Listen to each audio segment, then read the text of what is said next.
Hi everybody, it's Dandruff with your news cartridge for Monday, August 1st, 2016. Today begins with a little bit more on the ongoing CSGO gambling scandal. A senator in Australia has drafted a bill which would define CSGO, the game itself, as gambling. I'm not sure that this one will go through because Valve legally has nothing to do with these gambling sites which are currently under scrutiny. Also, a little reminder, those sites that Valve has sent a cease and desist letter to have until Wednesday to stop their operation. EA has sent their own cease and desist letter to the makers of a fan-made Star Wars game that aimed to be a better successor to Battlefront 2. Microsoft has announced the Gears of War 4 Pro Circuit with $1 million of prize money at stake. Here's one I don't think anyone saw coming. The price of the HTC Vive has been increased in England because of the recent Brexit vote. The game Atlas Reactor is going to be revamped and will be adding a free mode. Essentially, it's a free trial to draw in more players. World of Warcraft Legion is almost here, and if you pre-ordered it, because let's face it, it's WoW and you were gonna buy it anyway, you can start playing the Demon Hunter class on August 9th as a pre-order bonus. It's not only a leak, but it's also a release announcement. Inside the game by the creators of Limbo will indeed have a PS4 release as indicated by a leaked trophy list. The Xbox One S is out tomorrow, but a patch for this year's summer updates rolls out today. Square Enix's Apple Watch exclusive game called Cosmos Rings is out now for all 8 people who own an Apple Watch and want to play a JRPG on their wrist. Another mobile game, and again an RPG coming from Square Enix, is Kamitsuri. And finally for teasers, Paragon is going to see a new hero known as Faye. Seen here, she's an elf who uses explosive plants to attack enemies. If you want to be the first to beat No Man's Sky, well, you can't. It's already been beaten. Let's discuss that next on News Cartridge.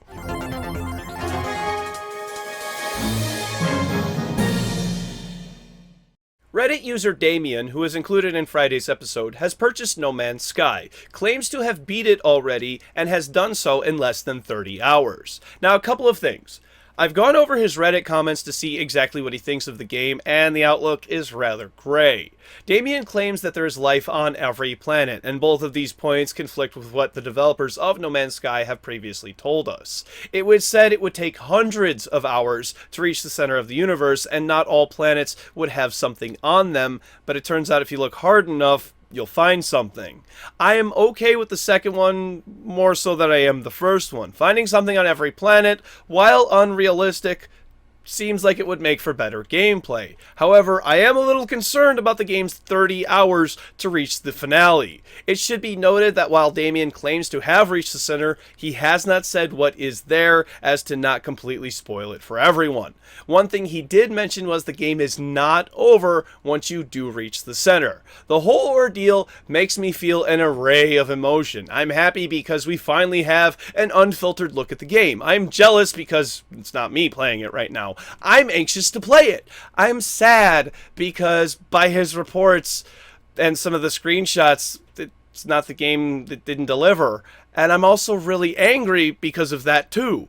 Overall, I'm confused. I don't know how Hello Games has allowed this to happen. I don't know how they let him have access to the game and they didn't stop him after they knew that he was already playing before the street date. I can understand that there's only so much they can do, but why can't they turn the servers off? I'm still going to get this game. I think that's what I've come to the conclusion on. I'm still going to get this game because I still want to know what it's all about. It may be much shorter than we all had anticipated, but due to the information that we were fed, I don't think that this spoils the heart of the game. If anything, we're better off because knowledge is power. Lots of stuff on today's Pokémon Go Stop, starting off with an update that happened over the weekend. A lot of major changes happened, including Vaporeon being hit by a nerf. And as upsetting as that may be, trainers are more upset over the banning of Pokevision, a complementary app to Pokemon Go that would allow trainers to see where Pokemon are in real time. While Niantic said that they weren't happy with services like Pokevision, not liking something is a far step from sending a cease and desist letter. It doesn't seem like anything can be done about it either. If Niantic says no, then Niantic says no. However, Niantic did fix the 3-step bug, and by fix it I mean they removed the feature altogether. Yes, instead of fixing it, they just pulled it.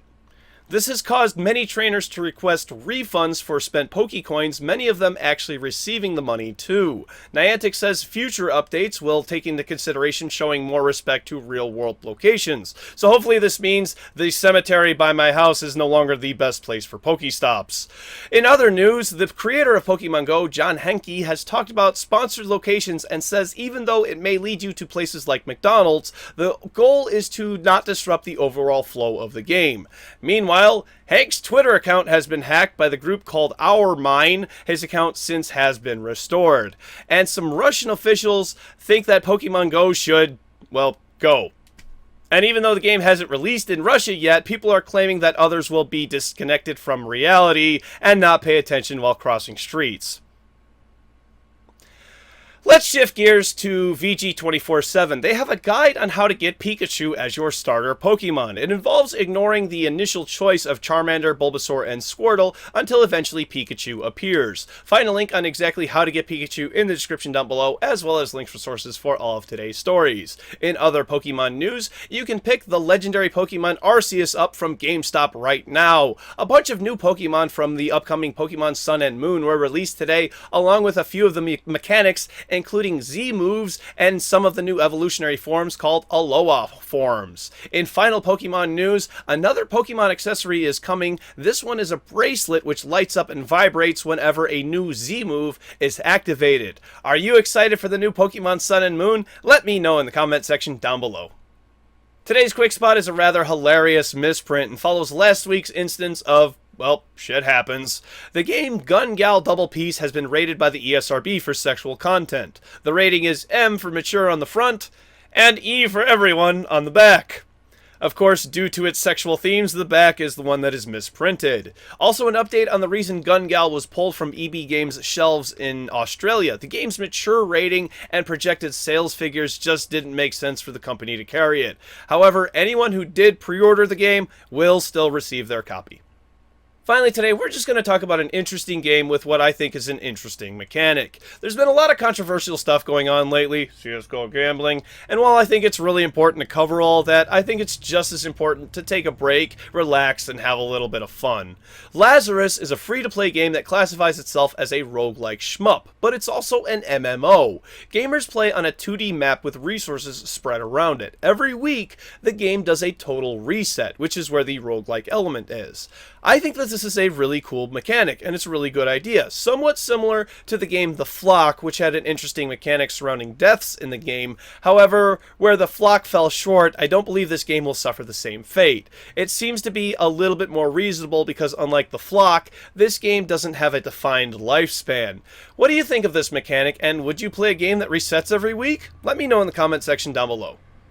Let's do tomorrow's game releases for PC: Rising Islands, Space Rift, Abzu, Anikron, Animal Complex Cat's Path, Near Death, Batman, The Telltale Series, Episode 1, Realm of Shadows, Neri, Loka, League of Keepers Elysium, This is the Police, they hit the button on that one, and Tricky Towers. For PlayStation 4, Abzu, Gun Gal, Double Piece, and Batman, The Telltale Series, Episode 1, Realm of Shadows. For Xbox One, Batman, The Telltale Series, Episode 1, Realm of Shadows, Battleship, Risk, Urban Assault, Layers of Fear, Inheritance, and Layers of Fear, Masterpiece Edition. For Xbox 360, Batman, The Telltale Series, Episode 1, Realm of Shadows, and for PlayStation 3, Batman, The Telltale Series, Episode 1, Realm of Shadows. Thank you very much, everybody. This has been News Cartridge. I am Dandruff. I'll see you tomorrow. And where do photon criminals go?